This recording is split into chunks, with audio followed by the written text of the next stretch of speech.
John Noe unveils Greater Than We Believe with your host, Stephen King.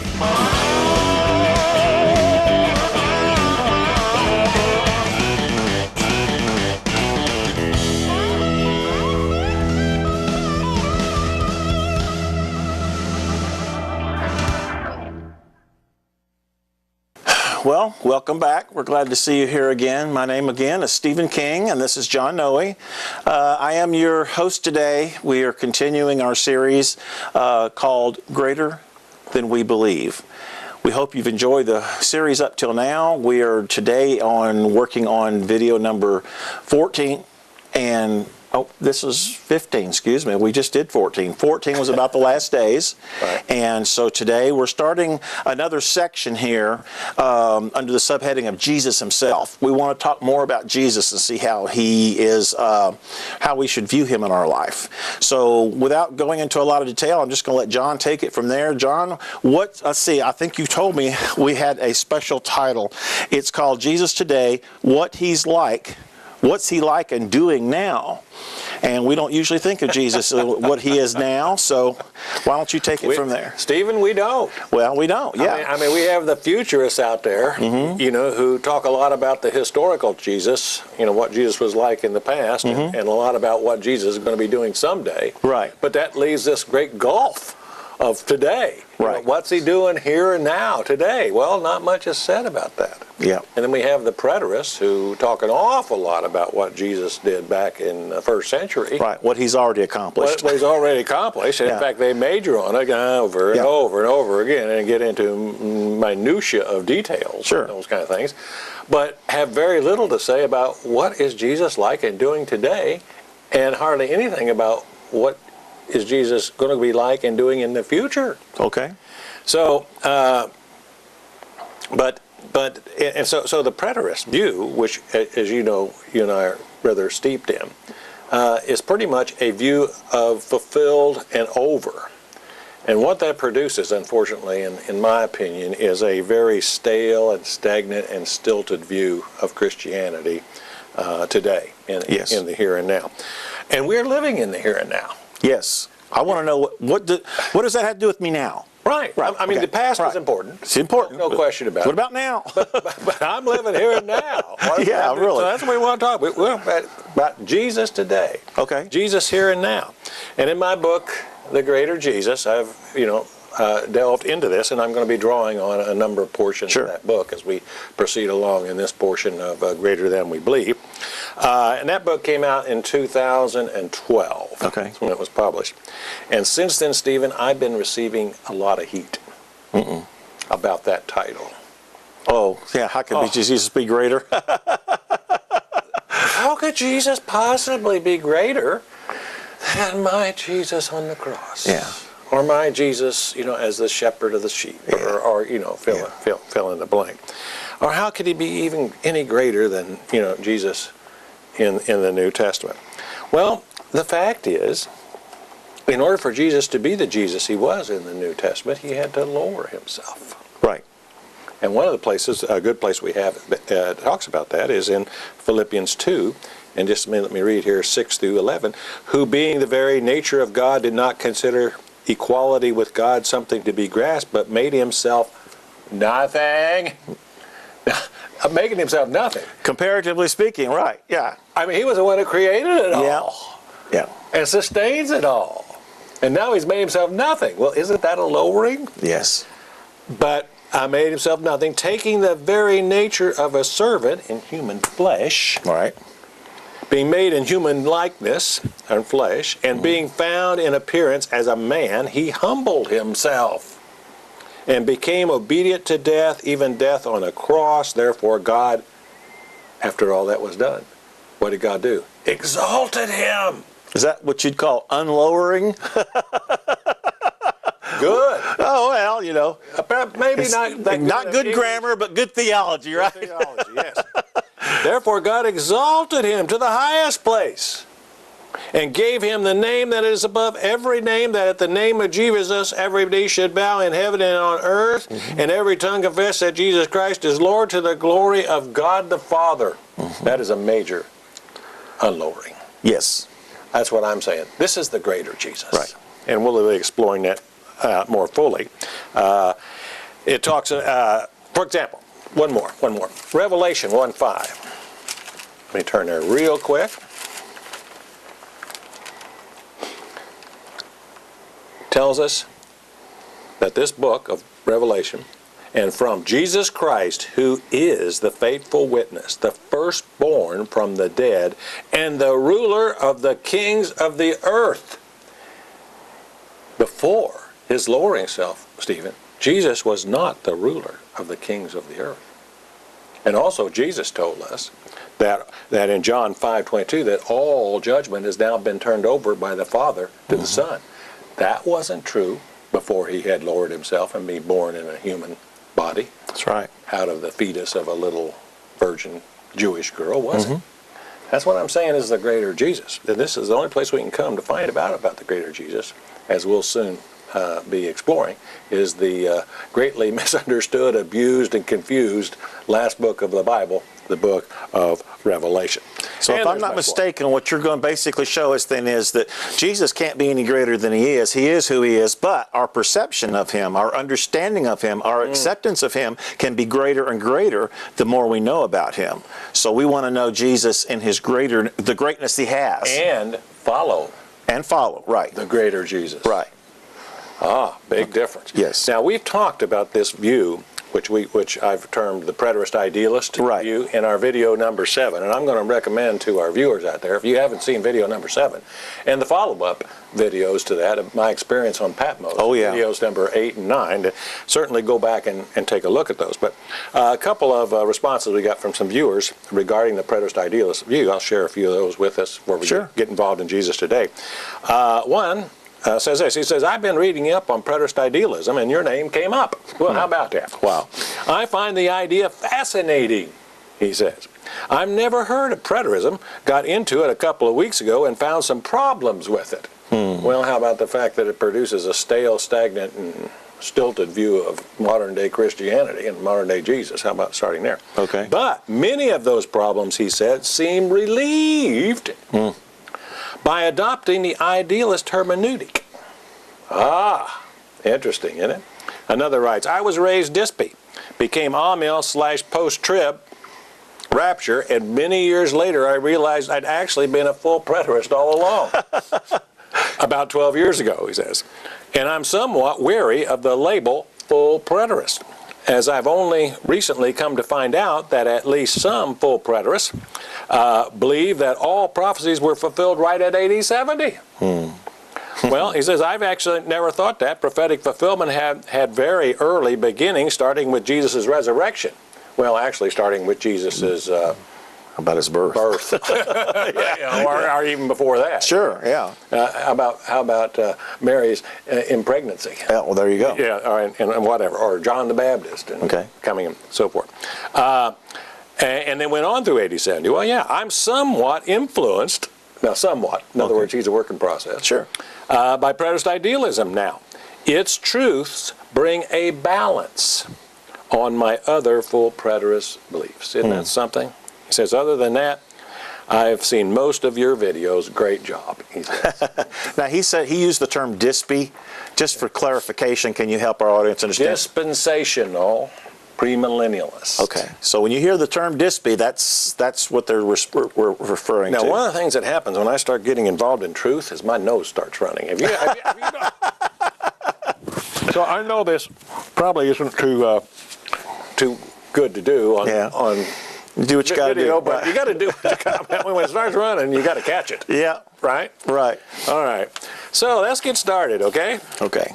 And again, I'm going to borrow quite a bit in this next section of series that we're going to be doing from my book, The Greater Jesus. So, Stephen, let me ask you a question. To get to know someone, anyone, it's important to know about their past, right? Oh, yeah, obviously. All right. But what's more important is what they're like and doing today.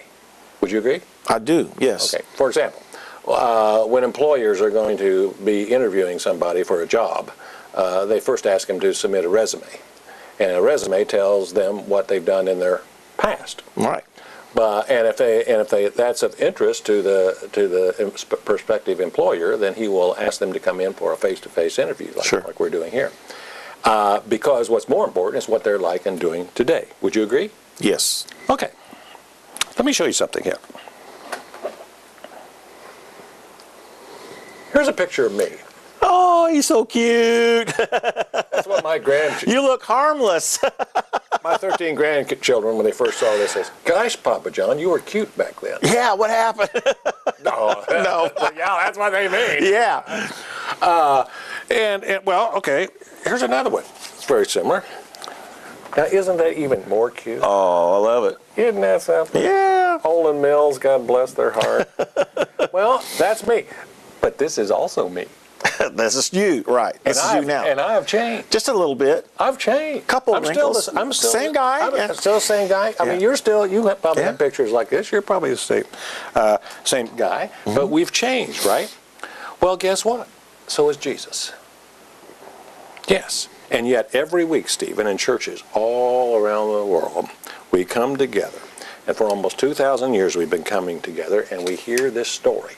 It's been told and retold. It's about a babe that grew up, or that was born in a very impoverished circumstances, grew up to be a boy who actually wowed him over in the synagogue when he was 12 years old, became a man who began teaching, and people were flocking to him, and he was accused of the ultimate penalty of trying to upset the Jewish system and that nation there, and was a threat to them and the Romans, and was crucified on a cross. It's been termed the greatest story ever told. In 1949, Fulton Oshler penned his best-selling book, The Greatest Story Ever Told, and later became a movie. And that followed the birth of Jesus up through his rumors of resurrection in AD 30. And make no mistake, Stephen, that Jesus, the historical Jesus, is very, very important. But that story is also 2,000 years old. Right. Now, have you heard of the hymn, Just a Closer Walk with Jesus? Oh, yeah. I want to ask you, I'm going to repeat just the opening stanza of that, and I want to ask you, what image or what picture of Jesus do you see in your mind's eye when you hear or sing these songs? And ask our viewers the same question. Sure. Just a closer walk with thee. Granted, Jesus, is my plea. Daily walking close to thee. Let it be, dear Lord, let it be. I love that song. What picture comes into your mind's eye of Jesus when you sing that, when you think about that, when you meditate on that? Well, man, when I think of Jesus, when his ministry, when he was with his disciples out alone and maybe walking along the seashore or whatever, and just having some private, quiet time with them and showing the love that he's famous for, or I see an intimate relationship there. Of course, it's been 2,000 years, and he's not here with us in the flesh. So, but I think we can still have that intimate relationship. Most Christians today, when they would hear that song, would probably answer my question about what image comes to your mind this way.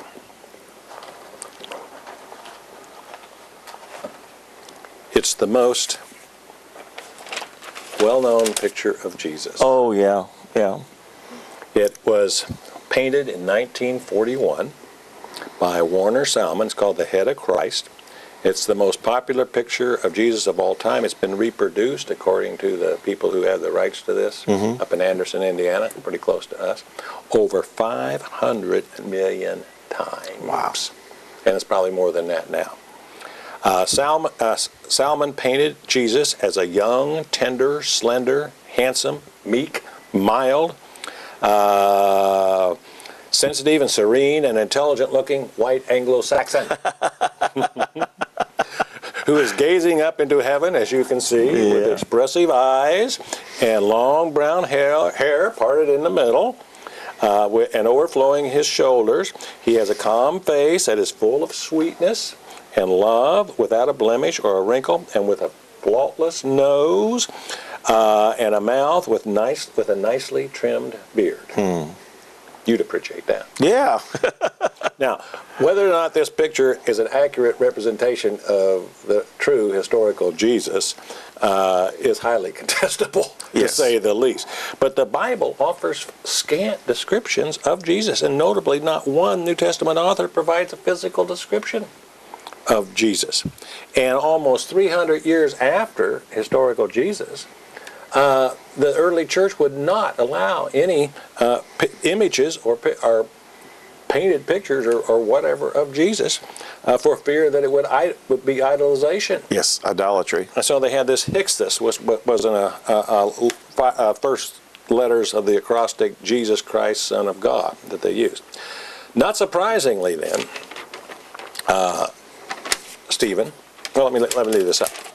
There has been strong reaction against this picture of Jesus in Solomon's painting because of its supposed effeminate nature and non-Jewish appearance and pink-colored skin and blue eyes and long flowing hair, its soft lighting and retouched commercial studio likeness of appearance, and yet this ridiculously inaccurate character of Jesus, of the Jewish Jesus, appeals to a lot of people. Yep. We like this kind of a Jesus. He is warm, he is friendly, he's familiar, he looks like me. That's something? Well, one of the problems this popular image of Jesus creates, as Brandon O'Brien points out, is a meek and mild Jesus eventually is a bore and doesn't inspire us. According to him. Likewise, J.B. Phillips, in his 1952 bestseller, Your God is Too Small, laments that little nursery rhymes about Jesus as the babe in the manger, for example, that have sold hundreds of thousands and hundreds of thousands of children in childhood learned them, have infected minds with a reductionistic visual image of Jesus, such as little Jesus, meek and mild, look upon a little child. Christian children all must be good, mild, obedient, and good as he. And Phillips criticizes this mild as the least appropriate epitaph for Jesus because it conjures up to our minds, according to him, a picture of someone who wouldn't say boo to a proverbial ghost. Well, Excuse me. there are all sorts of images of Jesus. When I was in Patmos, here's one of them. This is a fresco, and there you can see Jesus. Yep. Right there. Look at that kind of Jesus. Wow, he's something, isn't it? Scary, right? Yeah. There's John, supposedly. And then there's a blockbuster, The Passion of the Christ in 2004, that pictured Jesus as a handsome, blue-eyed James Carville. Is it Carville? Carvicio, I believe that is his name was pronounced. And then, Stephen, there is, and you're going to get a better picture of this, I hope. And then there is Touchdown Jesus. There he is, standing above the Notre Dame football stadium. I mean, how could you compete with that if you were a visiting team? Peering over the top and blessing his team and cheering them on to victory and so forth. But the one thing all these have in common, Stephen, is they all represent Jesus in a safe, sanitized, soft, tame, and tender manner. And we are comfortable with those to thy bosom type images of Jesus. And the world likes those nice little images of Jesus as well. After all, who can object to a baby? Yeah, of course not. You know, in a manger, for example, that we celebrate every year, time after time after time again. And amazingly, at least to me, in other parts of the world, Jesus is depicted as that, in that same image as the people in that part of the world. Okay. For example, in the Far East, Jesus is depicted as an Oriental. in their Okay. pictures and images. To the Indians, he's depicted as an Indian. To the Africans, an African American, and to the Chinese, a Chinese. So they have a Chinese Jesus. They have an African Jesus. Some have seen a black Jesus. And let's face it, all of these tend to gravitate us toward an identifiable and non-threatening picture of Jesus. But Stephen, Jesus is not like that anymore. No, he's Not like any of that No. anymore. A number of years ago when I was writing songs, I wrote about 50 or 60 of them back in the 90s, so forth, that time.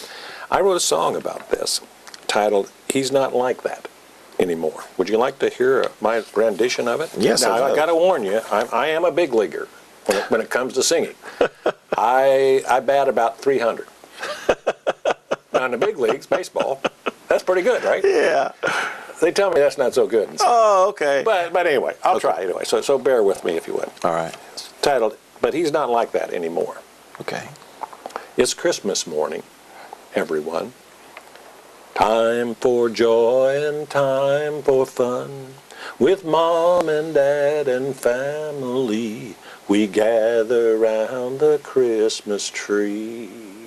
But remember Jesus, he was born long ago one Christmas Morn. morn. Okay.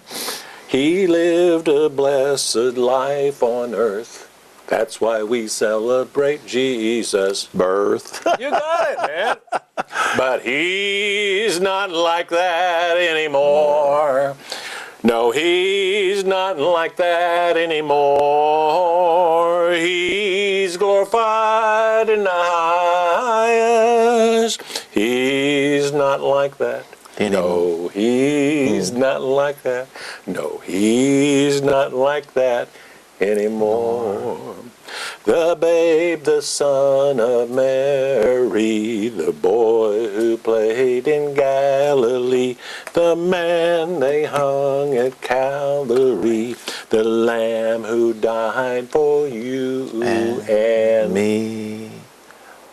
But he's not. he's not like that anymore.